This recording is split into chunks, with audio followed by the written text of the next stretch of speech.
no idea why I'm so nervous to do this, y'all, but everything's gonna be fine. I'm gonna be okay. Let's get into it.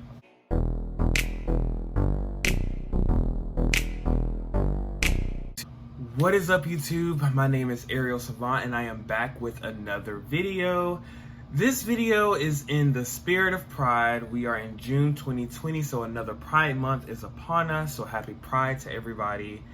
And just with today's climate, with everything going on with the protests and the riots, and with this being Pride, I have decided to do something that I've wanted to do for a very long time, and that is to tell my coming out story. But it's not really an isolated event where I just came out, so I decided to tell my whole life story. So this is going to be titled something along the lines of growing up gay, coming out story type of deal. So I'm very nervous for some reason, and I am really just going to be talking off the top of my head. And I have a couple of notes here for things I want to pinpoint, but I'm really doing this video because I remember back when I wasn't out and I watched videos like this, and it really did help me decide like how I wanted to come out, who I came out to, and what time I came out. So hopefully this video means something to someone. If not, it's okay, but I do think that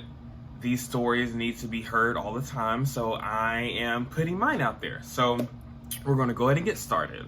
So my story starts when I was born. So I was born in Atlanta, Georgia, and there's like jokes about like how everyone in Atlanta is like gay or whatever, but I just remember at a very young age, I was attracted to guys. Like I never really, when you're a kid, you don't really know much about sexuality, attraction, all that kind of stuff. But I remember like having crushes on, boys here or there. Like it is what it is. Like I said earlier, I didn't really recognize like, oh, you're gay, you're straight. Like who knows what that is when you're in elementary school, when you're growing up, like no one even thinks about that.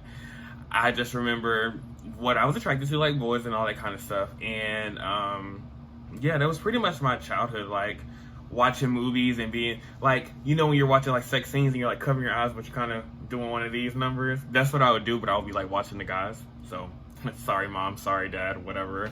So that's what I think about when I was a kid, and I do vaguely remember kids saying stuff to me like on the playgrounds or whatever, but like I said, when you're younger, you don't really think about those type of things, so I never really paid too much attention to it. And when you're in a bigger city, like it's so much happening, like Atlanta, Georgia, so many things are already happening around you, so that's not really something I was focused on. I was a kid who liked to play with Barbie dolls. I used to, like, whenever I'm playing a game, I always pick the female character because they're the best. Hello. So, yeah, that. The main part of the story where I really started dealing with, I would say, bullying and really recognizing, like, what was being gay was when I moved. So when I was 11, I moved to Alabama. I'm not going to name the city I moved to, which most of y'all who are watching this will know what city I moved to, but just whatever. I'm just not going to speak on that. But I moved to a very, very small city. So imagine me coming from Atlanta, Georgia, to this small city in Alabama. And that's where I feel like my life really took a big, big shift. So when I was younger, I used to want to be a cheerleader. And so I used to always like do cartwheels, try to do the split, like, learn how to tumble, because that was like that was one of my biggest dreams as a kid. Like I just wanted to learn how to tumble and do all of that stuff. So I used to like watch gymnastic videos and try to practice what they would do in the living room and almost break my neck, but that was something I wanted to do. So I was 11 at the time, and when I first moved to Alabama, I used to go to these sporting events, and it would be like kids around my age, but it was like basketball games or football games. And as you know, like most of the guys would be either on the court or like in the crowd cheering them on.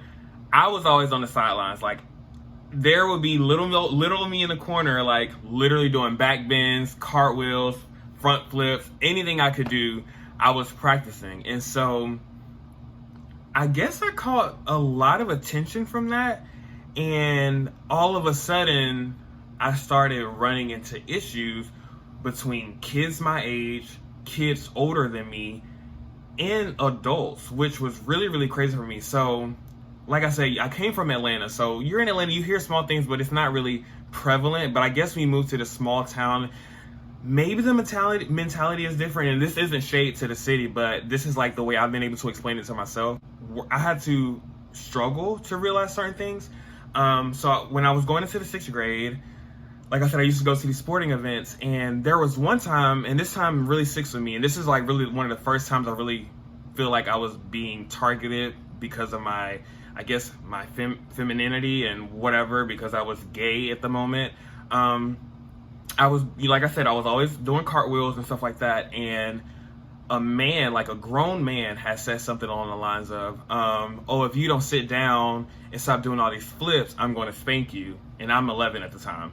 And another man who was standing next to him said, oh, well, you might not want to hit him on the butt because he might like it. And so, like I said, in the moment, I'm not really knowing what like gay, all this kind of type of stuff is, but you know when you hear something and you know that it's not appropriate and you know that it's not, like, you know it's wrong.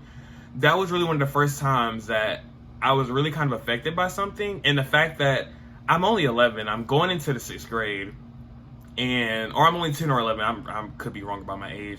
I'm going into the 6th grade, and you are a grown man making comments about another, like, that was just so inappropriate. And I remember being so hurt by that. And so I went home and I told my dad about it, because I was living with my dad at the time. When I moved to Alabama, I lived with my dad. And he told me that he like will talk to the guy, because he happens to know the guy, because like I said, I was in a very small town, so everyone kind of knows everybody. He went and spoke to him, and the guy just went on a tangent about, I didn't know that was your son, I'm so sorry. And I appreciate my dad in this moment, because he told him that it doesn't matter whose child it is, it's the fact that you're talking to a child and you're being very, very inappropriate.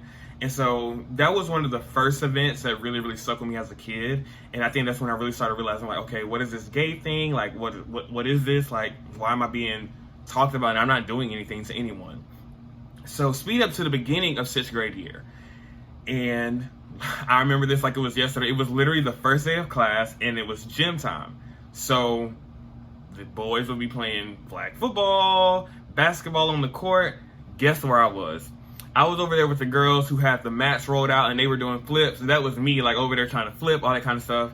And again, I guess that kind of spread around the school, like, oh, here's this gay guy. This gay guy goes to the school now and he's doing splits and all this kind of stuff and blah, blah, blah. And so I remember I would come home every day and I would be so sad. And I would tell my dad, I'm like, I don't know why, like, people are talking about me. Why am I getting bullied? Like, kids used to literally trip me when I would walk down the hallway, like push me, all that kind of stuff. And I was scared in the moment, because it wasn't like I was scared to fight, but I was always told that if you were to fight or if you were to get in trouble at school, it could affect your future. And I was always thinking about college, always thinking about going to high school. I wanted like the perfect grades, perfect attendance. I wanted to be the perfect student. So I was never really one to try to do anything that would put me in danger of being in trouble. But yeah, like, kids would try to fight me all the time. Kids would say certain things.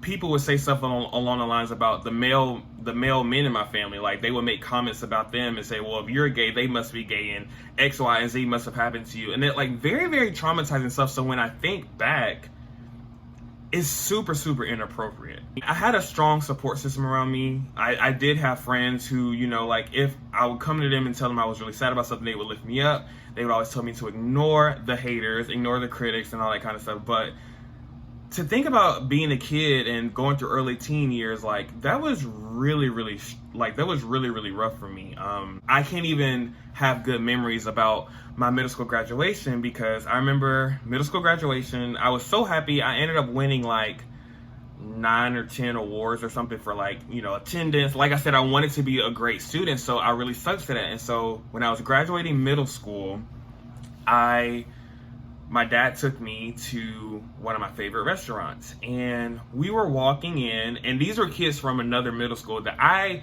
do not know at all. I knew one of them, but I did not. It was 3 of them. I knew one, and I didn't know the other 2.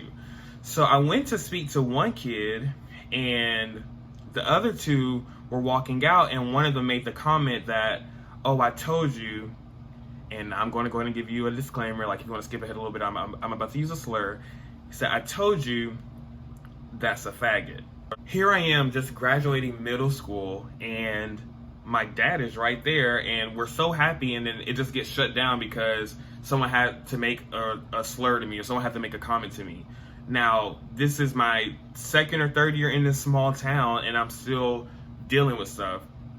And these are kids that I don't even know. I do not know these kids at all. I don't know how they knew of me. I don't know if it was because I used to go out like to the skating rink or whatever. Like I said, I was never scared to, you know, be out in public and go to a party or go to like a little middle school party like sock cops or whatever. But just to show you how like a small town is, like I guess news and rumors just started to really spread around town about me, and that really, really affected me. So that really like made me sad. And you know, that was 8th grade graduation. I'm about to go to high school, and now the last day I have in middle school, I have to think back to a time where another kid just took my happiness away from me. You know, like that really, really sucked. I knew that I had bigger things planned for myself. I knew I was going to go to college. I knew I was going to graduate. I knew I was going to do whatever it took to be successful. So as much as those comments would hurt my feelings, I use it to motivate me. And I mean that so serious. Like when people say I let my haters be my motivators, I 100% believe in that. Like if you're going to sit here and downplay me about my sexuality, you're going to talk about me, listen, okay, I'm just going to make you eat your words in the future. So at this point, I would say I was in the closet pretty much, because when you're constantly bullied about something and you're constantly talked about and it's constantly brought up like, oh, you're gay, you're this, you're that, and it's said in such a negative light, why wouldn't I be scared to just say something about it? Why? And especially when I didn't even fully understand. I mean, you're talking about kids who are in middle school. I'm not fully understanding what you're talking about, but, oh, you're gay, you're gay, you're gay. Of course I'm going to be like, no, I'm not. Like, literally just leave me alone. No, I'm not. So that was middle school. And so how I mentioned that those 3 kids went to another middle school that I went to, the high school that we went to combines all the middle schools in our area, and we all go to the same high school. And so that was even like more scary, because at this point, I'm already hearing things from kids who go to this other middle school. So of course I'm going to hear things when I go to high school. And I did. My first day of high school, I'll never forget this. And it's no shade to the person who said this to me, the girl who said this to me. Like, me and her, like, we're cool now. It's no drama.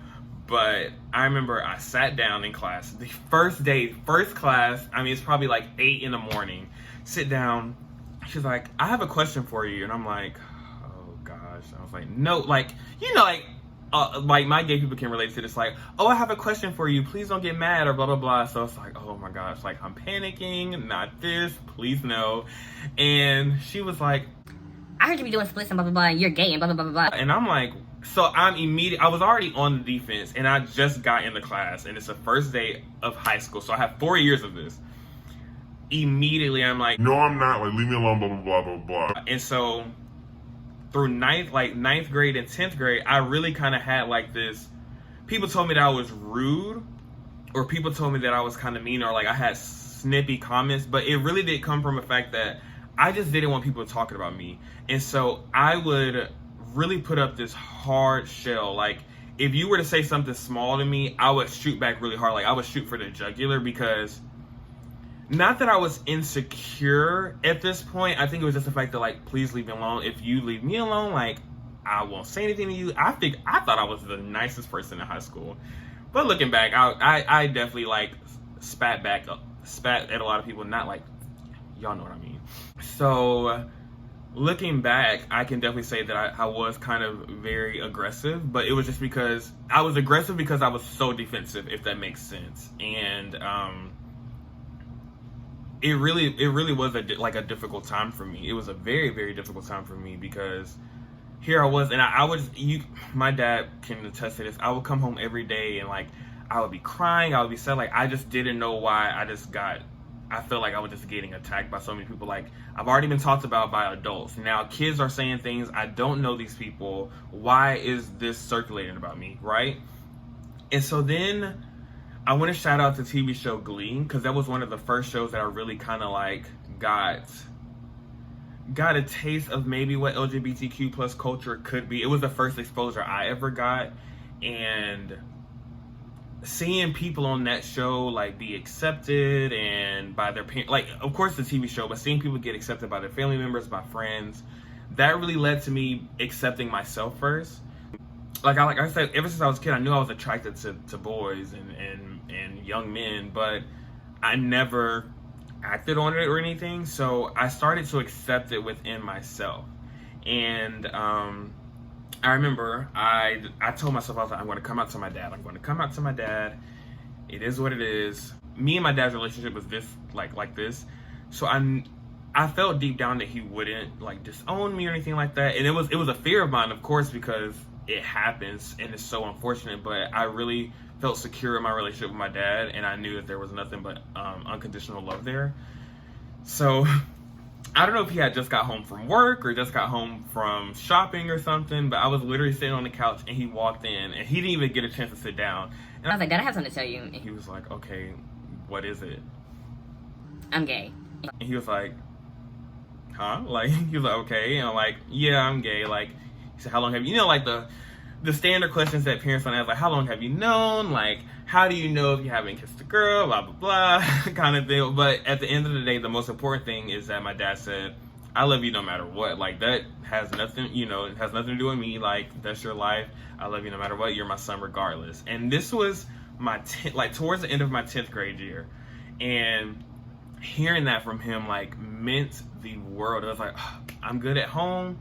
And so I started coming out to friends here and there, and they accepted me. So I was like, okay, I'm good. And I also came out to my mom a few months after that. And she, of course, was, I love you no matter what. Like, they do tell me every now and then, like, well, we still want you to, like, of course they want me to, like, have a wife and have kids, but nah, that's not gonna happen. So I remember, now that I have my family support, or the family members my mom and my dad, like, that's really all that mattered. And I have like 3 or 4 friends who, like, I told verbally, I felt comfortable. I was like, like, whatever, I'm just gonna come out. Like, I'm gonna come out to everyone at school, this, that, and the third, I'm gonna do it. And so I remember I told myself I was gonna do it. And I think going back to Glee, and I know it's like, why is Glee so prevalent? But it really was the only exposure I had to the community at the time. So going back to Glee, it was an episode that came out, or I was catching up on the show or whatever, and there was an episode that came out where the gay character Kurt, he was really close with his dad. And I lived with my dad at the time. He was very, very close with his dad. And to give context, my dad is kind of popular in this town. Like, he grew up there, he played football, so we are like completely different sides of the spectrum. Like, you have a high school, like, I don't know, he was not famous, that's so like weird to say about my dad, but he was popular. Like, he knew a lot of people knew my dad. And so, and then here I was, like, not an athlete, like, I just studied and sung in choir at this point. So I gave up on the cheerleading dream because it was too expensive and whatever. So there was an episode with Kurt, and someone called his dad while his dad was at work, and it said something along the lines of, your son's, once again they used the F slur, and for some reason that really stuck with me. I knew that he knew, like, I told him, but I had this feeling like I don't want to bring shame to him, if everyone starts, like, if I came out to everyone, I didn't want everyone to be in his face like, oh my God, your son's gay, and then they start talking about him, and then he has to deal with that, and I just feel like that wasn't a problem, that wasn't something that he should even have to go through. So I then told myself, well, I'm not going to come out in high school, I'm just going to wait until I graduate. I'm going to wait till I graduate, I'm going to move as far as possible, I'm going to be out, be happy, live free. So back when I was in high school, another traumatic experience that really happened for me was church. And I don't know if people from my church or my old churches actually would watch this, but if you do and you feel some type of way, I can't really say that I care anymore because I'm living in my truth. So I used to go to one church, and it was a majority black church, and I was really, really close with people in the church, members of the church. And I remember, even as a kid, like, through middle school and high school, because I was going to this church for a while, they would make comments, like slick comments that you would, like very microaggressions, like, oh, like, you kind of feminine, you know, like, oh, you're feminine, or oh, you play sports. I don't think you play sports. Do you even know anything about basketball? Like, they would make comments like that, and it was very messy. And I was like, once again, here I am, a preteen, hearing things about myself in church. So I actually ended up leaving that church, and then I started to go to another church, which was a majority white church. And this church had a worship team that I was obsessed with. Like, the harmonies, the music, I wanted to be a part. Because at the time I was in choir, singing was my passion, and I wanted to be a part of the worship team so bad. And they also had one for the youth group, which is what I was a part of. And so I really started dedicating myself to that church. I mean, if I was not at work or if I was not in school, I'm telling you, I was at that church. I would get in trouble with my dad because I would be helping out at the church or hanging out with church members or hanging out with the youth group until like early in the morning. And I dedicated so much time to it. And so I spoke with one of the people who was over the youth group, and I told him, I said, I would really want to be a part of this youth group, this youth worship team. And it was kind of known that he was very protective over the youth worship team because they had a lot of practice under him. He mentored them a lot. And so I knew it was going to take a lot to join the team, but I just felt that I was like, I want to do it. I want to do it so bad. He would always say, well, Ariel, it's a process. Like, it's not impossible, but it's a process. So over that next year, now this is about 11th grade. Yeah, I had dedicated myself. Like, when I say I dedicated, I was there every day. And it really wasn't the fact that, oh, I'm doing this to be a part of the worship team. I knew, like, I was like, I don't want to be a part of the worship team if I'm not as close to God as possible. And I knew that in my heart. And at this time, side note, I had came out. Prior to me telling him I wanted to be a part of the worship team, I came out to the youth group because I didn't want to be a part of a worship team or be on stage and not know who I was specifically, not know who I was truly. And so I had came out to this youth group before I came out to many people in the hometown as a whole. So this youth group knew. I kind of ended up running into problems. So he kept saying, it's a process, Ariel, it's a process, it's a process. I'm like, okay, cool, it's a process. Well, I'm going to read my Bible every day. I'm going to have my time of worship every single day. I'm going to help out as many days as I can. Even when there isn't a youth service, I'm going to be there. I'm going to help with food service, with anything you need help with, I'm there. I dedicated myself fully. During that year of me dedicating myself, I also had to deal with many people in the youth group who I consider friends telling me, well, Ariel, you're not gay. God would never make you that way. We're going to pray it off of you. You wouldn't have said anything if you weren't ready to give it up. And so hearing that for a year consecutively, I actually sat down one day and I was like, well, maybe this isn't something that is a part of me, or maybe this is just like a demon and all this kind of stuff. So I talked to the youth pastor and I told him, I said, well, everyone's telling me that this is not, I can't be gay, like it's not a real thing, so can you like help me? I want to pray it away. Like I went to him and I told him I wanted to get rid of the gay. What happens next really, really hurt it hurt my feelings, but it also hurt my spirit. So, mind you, I asked this man a year ago to be a part of the worship team, and I dedicated myself for that whole year, like going to church, doing so many things. And it took me a year to say, hey, I think I want to pray the gay away. Someone from the worship team came to me like 3 days after and said, well, we found out that you finally started your process. So everything I was doing for the church didn't matter. Me reading the Bible, me having those worship times, for like me really dedicating myself, none of that mattered. None of that was a part of my process that you speak of.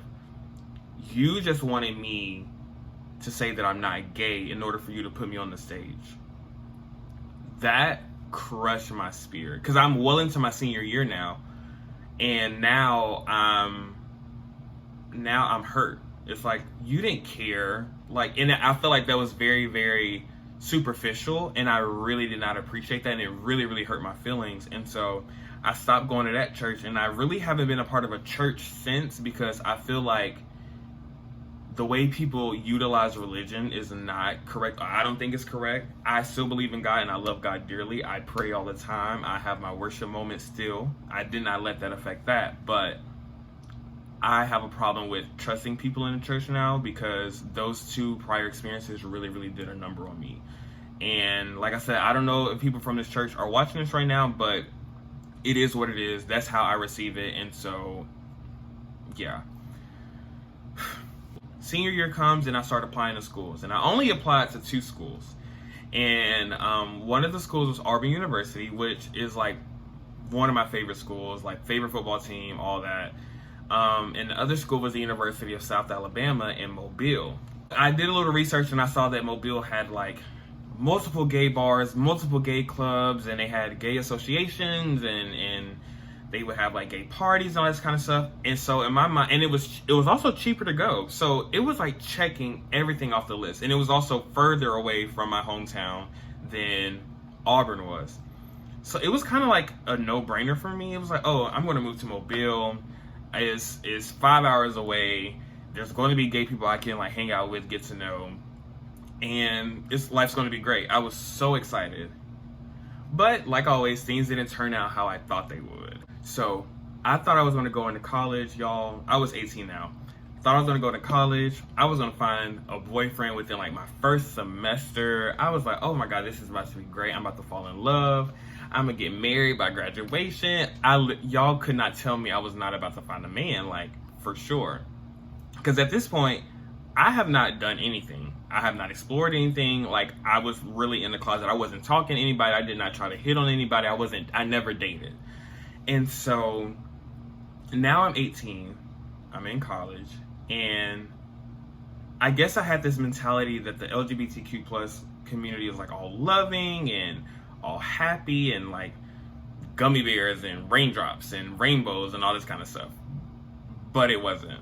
I get to college and I kind of realize what Grindr is and what Jack'd is, and I think Tinder was just kind of starting out around now. So pretty much I thought it was like you're gonna fall in love, but it was kind of like hookup culture. And here I am at 18, I'm like, I don't want to just have hookups. Like, I don't want to, just like, I guess, be considered a piece of meat. And so I then started to really started to doubt my self-worth, and I really went through a bad period of years worth of low self-esteem, because I just thought no one would want me.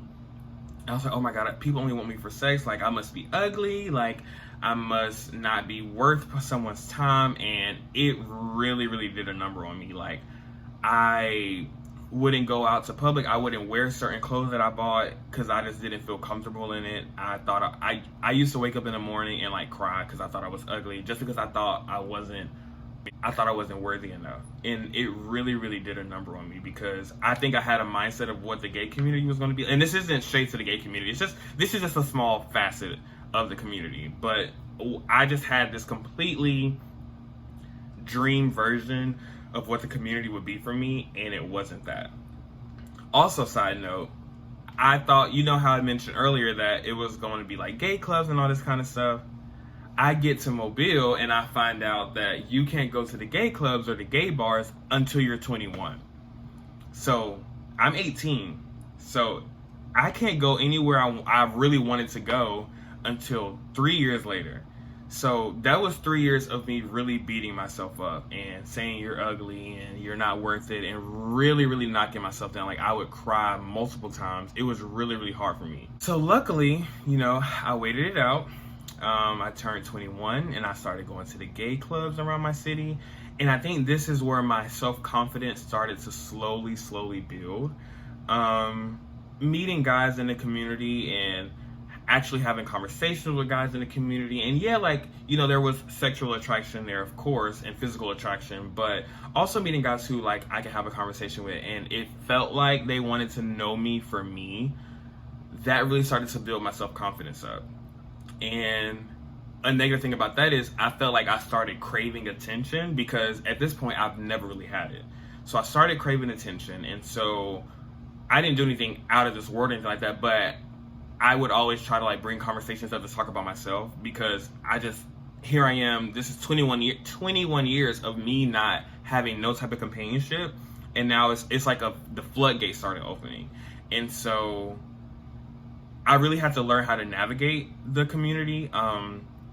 You know, I recognize that I did kind of gain like a lot of self-esteem, and I started I wasn't cocky at all, but I do think I was craving attention a lot, and I recognized that was a very negative part of me. So that was something that I felt like I was learning through college. Like each school system, like each couple of years, so middle school I was learning a lot, high school I learned a lot, and now I'm in college, I'm learning a lot about being a grown, mature, gay black man in America. Every part of my life really brought its own lessons. So I graduate in 2019, and I ended up I moved back to Atlanta for a few months for the summer. And I think that's where I really started to come into my own as a gay man, because when I was in Mobile, I'm so blessed. I had a wonderful gay family to look out for me and to teach me things. And so I knew I was always protected in Mobile. I knew I was protected wherever I would go within the gay community, because I had a strong family behind me. So when I went to Atlanta, I stayed with a family member, but I would go to like gay events and I was by myself. I no longer had the support system that I had in Mobile. I was in Atlanta by myself. And that was just another rough time for me. Like going back to self-esteem and why aren't people talking to me, or like why am I dealing with certain things? Why does it feel like I'm getting involved in drama now? Like I said, because I didn't have those people to protect me.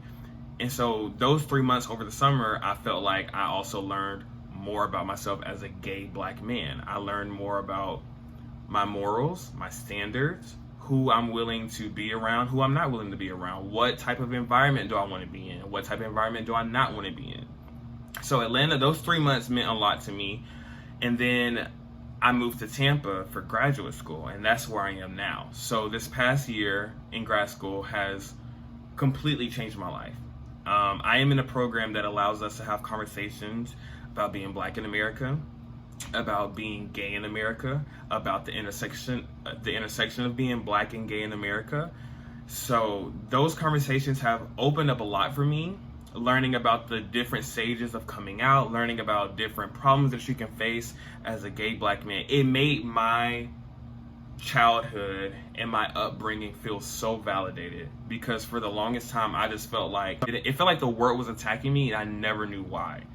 So this past year, I've learned so many lessons once again. Now, like this past year, I've been by myself still. So I'm learning more about drama. I'm learning more about some of the shallow things that the gay community holds. I'm learning more. So I know that this is a very long-winded story, and I really am telling my whole life story within a video, but it's just because if someone's watching this, just know you're not alone. Things are going to happen all the time. Things are going to come about all the time. But the biggest thing that I can say is find you a good support system, find you a good group of friends, and also don't be scared to rely on yourself. I had to recognize that I had a future plan for myself, and I was not going to let nobody, I wasn't going to let anything stop me from getting my goal. I knew that from day one. From day one, I guess not since I was born, but as long as I can remember, I knew that I was going to go to college, I was going to graduate, which I did. I was going to better myself, and that's something I'm doing now. And I'm only 23, so it's not like I'm some guru. There's no perfect way to live your life, but this is just my story, and I'm telling this for the youth out there, maybe even some older people who haven't came out yet or accepted certain parts of themselves. Just know that you're not alone in the world. Come out on your time. Don't let anyone bully you into coming out. Don't let anyone drag you out the closet, because you have to do whatever you're most comfortable with. So that's something that I really wanted to focus on in this message. Also, to the LGBTQ plus community, right now we really are in a very trying time with the Black Lives Matter movement, especially. So to you, I ask that y'all are very appreciative of your Black members in the community, because a lot of times I do feel like Black members get the short end of the stick. And then it's also to the Black community. Make sure that you are respecting your LGBTQ plus members, because it is so hard to be in the middle of both. It is so hard to be in the middle of both communities. I should not have to worry about how am I going to be perceived as a gay man in Black spaces, but I should not be worried about how I'm going to be perceived as a Black man in gay spaces. We work better together, and if you start separating yourselves, segregating yourselves, it's not going to help anyone in the long run.